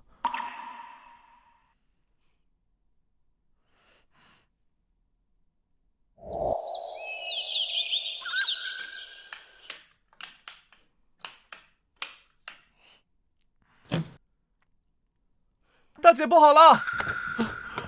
大姐不好了！慌慌张张的，怎么做事还这么毛毛躁躁的？这是天要塌下来了，还是洛氏要倒闭了？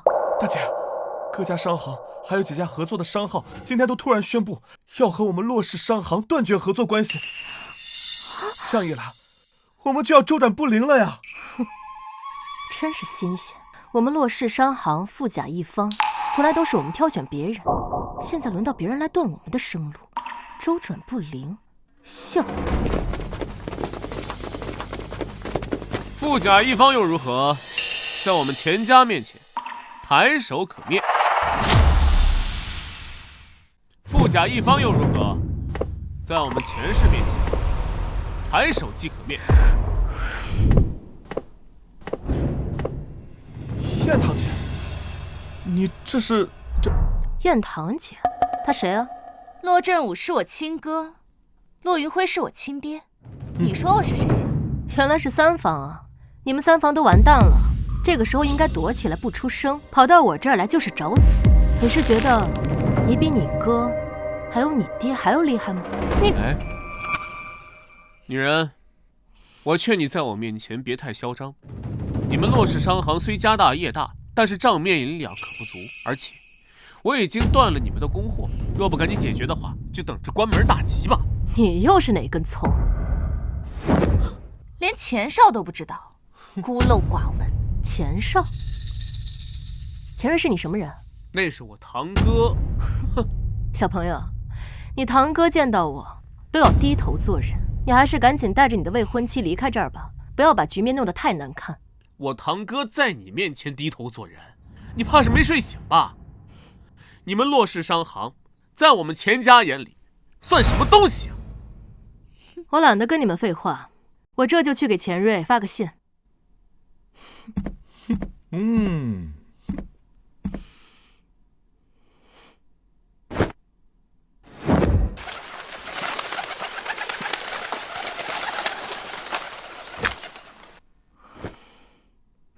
用他的时候都不在了。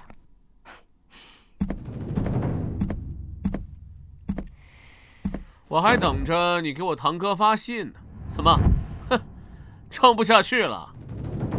你们赶紧给我滚，别坏我心情。洛离，你好日子到头了，今天我来就是要你让出大掌柜之位，就是要你让出大掌柜之位，就是你要我让出大掌柜之位，怎么着？来，位置给你，你来坐。你别太得意，今天我要求召开议事会。你都不是商行的掌柜，你有什么资格召开议事会？行了，别废话了，不想商行倒闭就抓紧召开议事会。同时，我要注入一笔资产，给我家燕燕买些府产，这样你就有资格做大掌柜了。真没想到，钱大少爷还是个痴情的人，为了博心上人一笑，还真下本了。行，只要所有掌柜同意，让洛燕当大掌柜，我没意见。通知下去，让所有掌柜们到这儿来召开议事会。是，大姐。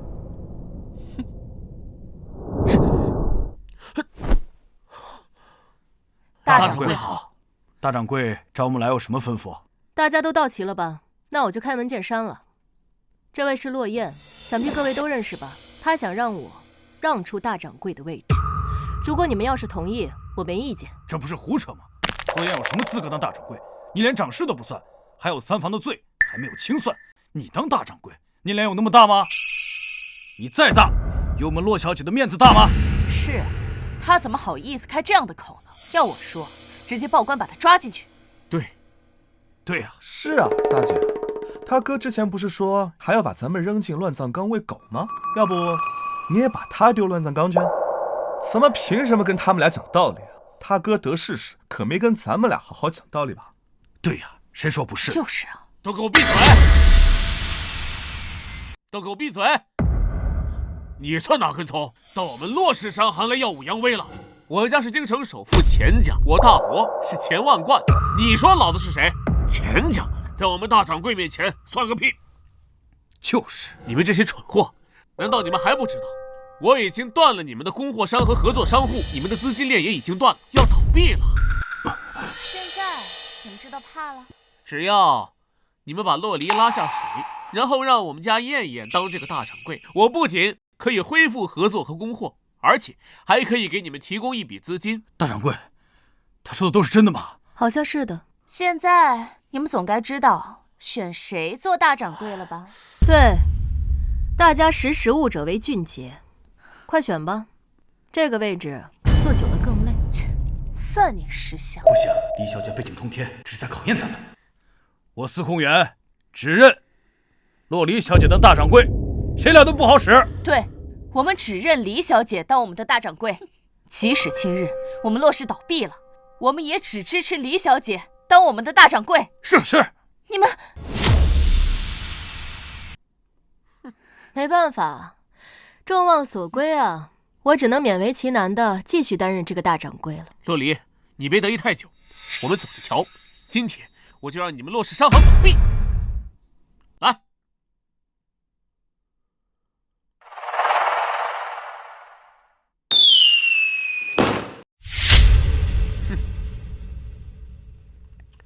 臭娘们儿，你完蛋了！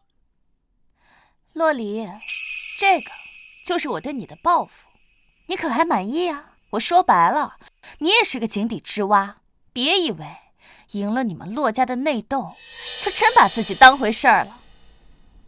叹气也没有用，今天你们就等死吧！不好了，老爷！什么？我们各大银号的银票都被挤兑了！不好了！大掌柜，我们城外的技术产业被钱家的人封了，他们勾结了衙府的人，说我们的产业有违规之处，要查封我们。没想到，一个小小的钱氏能有这么大的能耐，还封我们家产。乐离，现在才刚开始。我给你脸了，臭娘们儿，你敢打我！给我上，把他摁住！今天好好教训教训他，好好教训教训他。对，狠狠打他的嘴，看他还狂什么狂！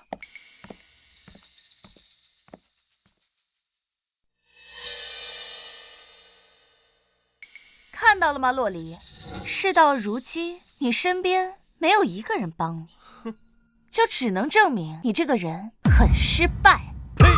你这个胸大无脑的蠢货，敢跟我们洛离小姐作对，这是你自己找死。就是，洛小姐哪里需要我们帮忙？少废话，给我上！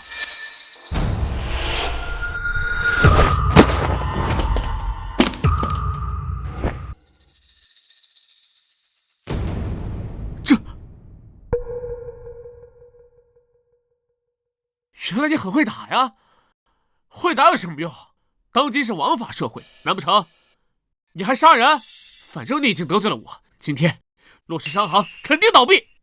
洛离，你若是肯跪下跟我认错，并且把大掌柜的位置让给我，我可以让我家靖哥饶过这洛氏商行。不然的话，洛燕，你别太过分了。就是这么过分了。你们把我大哥跟我爹送进大牢的时候，你们难道就不过分吗？那是因为他们犯了罪。大姐，跟他们废什么话呀？直接丢到乱葬岗去得了。你杀人可是犯法的。是啊，二少爷，这可不行啊！钱兆进毕竟是钱家的人，要是这么干，只怕是要李小姐难脱干系啊。那骆正武怎么就可以那么做呢？对了，大姐，暗王不是听你的吗？你把这暗王找来，把这事儿交给他，不就可以了吗？大姐啊，你打我干什么呀？这是犯王法的啊！可是骆正武他的下场，你难道也想跟他一起去坐牢吗？骆云帆，我发现你处理方式很有问题，解决不了问题就把人解决是吧？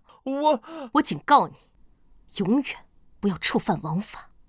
还有，尤其是你以后掌管骆氏这么大的家业，如果你心思不纯，只会走向深渊。听明白了吗？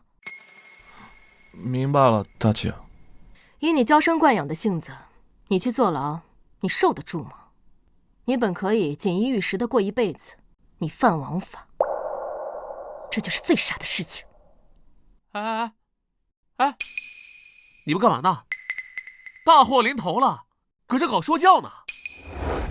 不好了，我们骆氏产业的筹力已经腰斩了，现在外面各种难听的消息满天飞啊！大掌柜，这可如何是好？洛离，现在你只有一个办法活下来，就是跪下来，给我和叶叶道歉，再把大掌柜的位置让出来。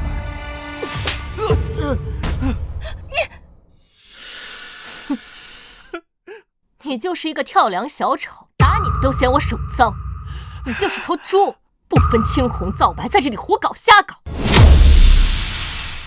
你还敢打我？你给我闭嘴！靖哥，你怕他做什么？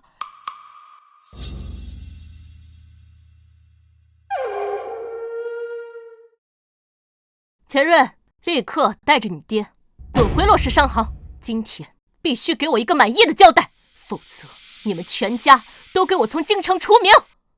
张姐终于出手了，这才是大姐的风格嘛。现在好了，都没问题了。这才是我们大掌柜的作风嘛。对，就是装腔作势。你想让钱大少爷和钱首富过来，你要不要搞清楚你在说什么呀？洛离，还从来没有人跟我大哥这样说话，你这是逗我呢？吓我是吧？给我闭嘴！再敢说一个话，我就撕烂你的嘴！现在！给我等着！钱兆健，滚过来！大哥、大伯，你们怎么来了？你个狗东西，谁让你在这胡作非为的？你知不知道，你差点害了我们钱家不成？打！给我狠狠的打！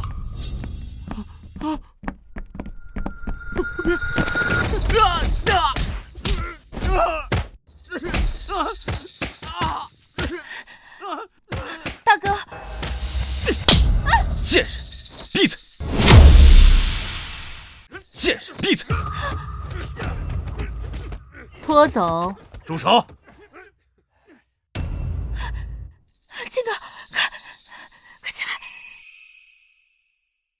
楼主，这是天大的误会啊！您放心，骆氏商行所有的损失，我们钱家会双倍的补偿。另外，这个小畜生，我一定会狠狠的惩处。哼，如何惩处？罚酒3杯吗？楼主，我们会将他逐出钱家，从此之后，他不会再享受一丝一毫钱家的资源。行吧。多谢楼主。堂哥，这到底怎么回事？还问为什么？为了一个女人，动用我们钱家的资源，短短1个时辰内，就耗费了我们上百万的银子。我们钱家就是再有钱，也经不起你这么挥霍。大哥，我就是气不过嘛。气不过？你以为你是谁？天子一怒，横尸百万吗？你知不知道，你差点叫我们钱家万劫不复？你做事之前就不能动动脑子吗？大哥，哪有这么夸张？哪有这么夸张？你知道洛黎小姐到底是什么人？二位，话可是说远了。我是谁重要吗？这件事重要的点，真的因为我是什么人吗？我大姐的意思是，难道我大姐是普通人，你们钱家就可以这么欺负人？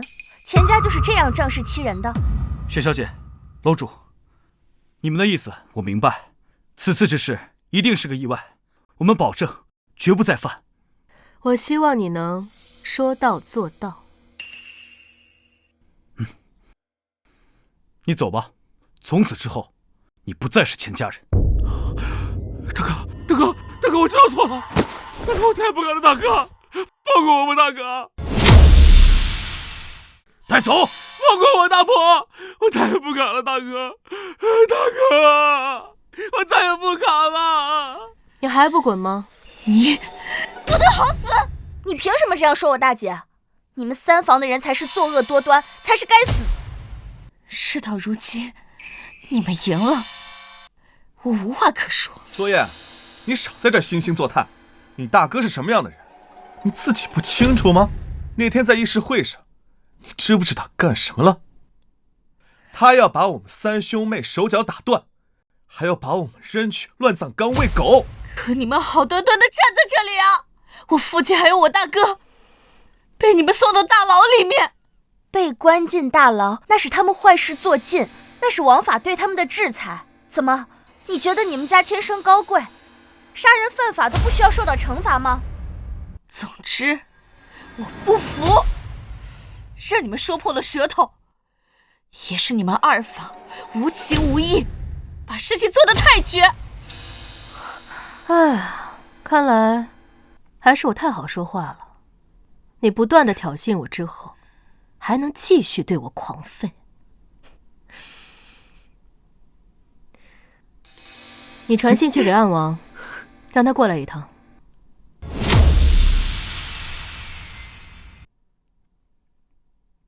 早就该这样了，大姐。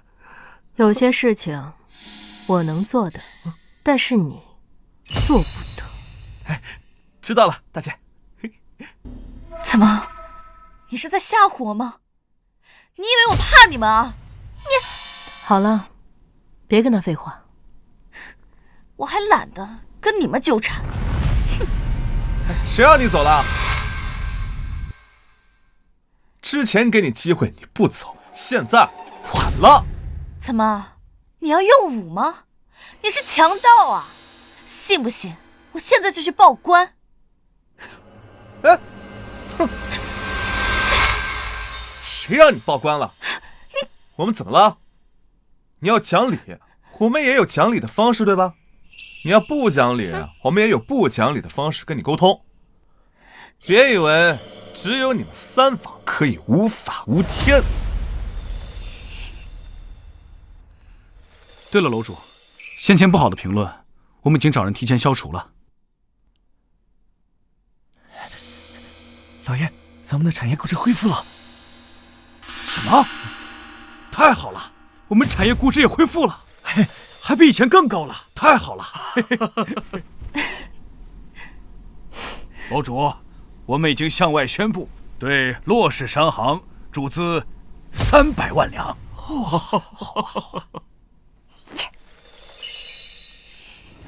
谁敢在这里给楼主添堵？找死吗？见过楼主大人。起来吧。就是他，他在我们这儿捣乱。好大的胆子！来人，给我把他的手脚打断，给脸画画。是。李姐，你饶过我吧，我再也不敢了。你饶过我这一次。现在知道错了，迟了。快把他拖下去处理，别脏了我的地。是，来走。是。放开我！放开我！张姐，难道真的要把他处死吗？这不好吧？傻丫头，当然只是吓唬他而已。再给暗王送信时，暗王就已经过来了，就顺便吓唬他一下。那就好。哼，太可惜了，像落雁这种人就不能放过他。看来我的话，他并没有听进去。楼主，不知今晚是否有空？我想请各位吃个饭。没空，你们退下吧。是。是。哎，大姐，那我，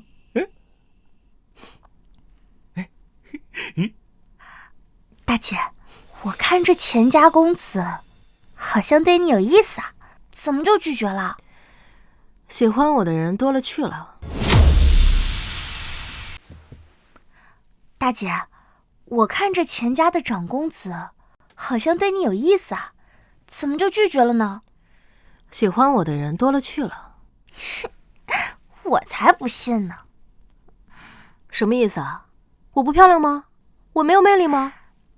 张姐，你绝对漂亮，但是全天下的男人敢追求你的，八成没几个。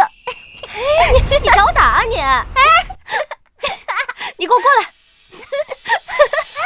楼主大人，这娘们不惊吓，刚拖出去就晕死过去了。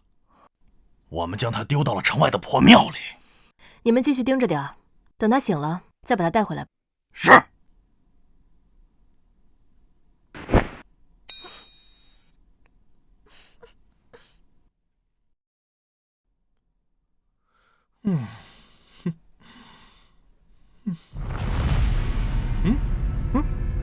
骆公子，我们怀疑你和6个月前一起街头斗殴案有关，麻烦你跟我们走一趟。你们是不是搞错了？我什么时候斗过殴？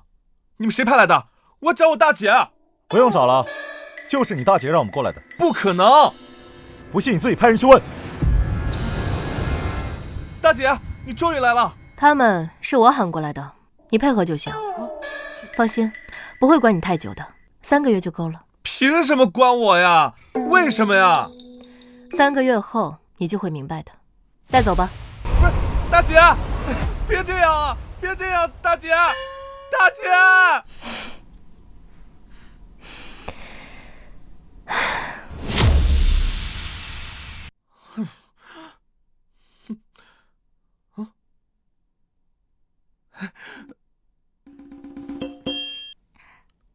大姐，我以后再也不干什么违法的事儿了。里面太苦了，真的太苦了，我再也不要进去。云帆，你生来富贵，什么都不缺，所以一向对于王法缺少敬畏。但是你记住了，一旦违法，下次关你可就不是3个月那么简单了。我知道了。等等，你是谁啊？凭什么教育我？你管他是谁，他说的对，你就得听他的。唐大姐，我知道了，我以后一定好好做人。朱捕头天天教育我呢。好了，大姐，我们现在带二哥去沐浴，然后吃佳肴吧。我要吃肉，吃各种肉，里面的饭是给猪吃的，苦死我了。别笑了，赶紧走啊！快！哎，我饿死了，快点，快点！我要吃，饿死我了。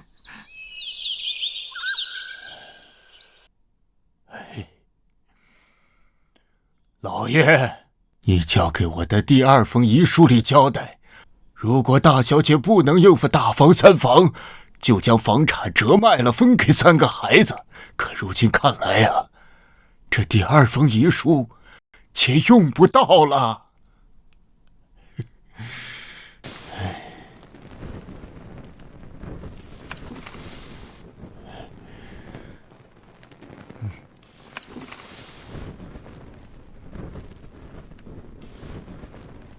老爷，你的在天之灵就安息吧。大小姐很棒的，把这个家照顾得很好，很好。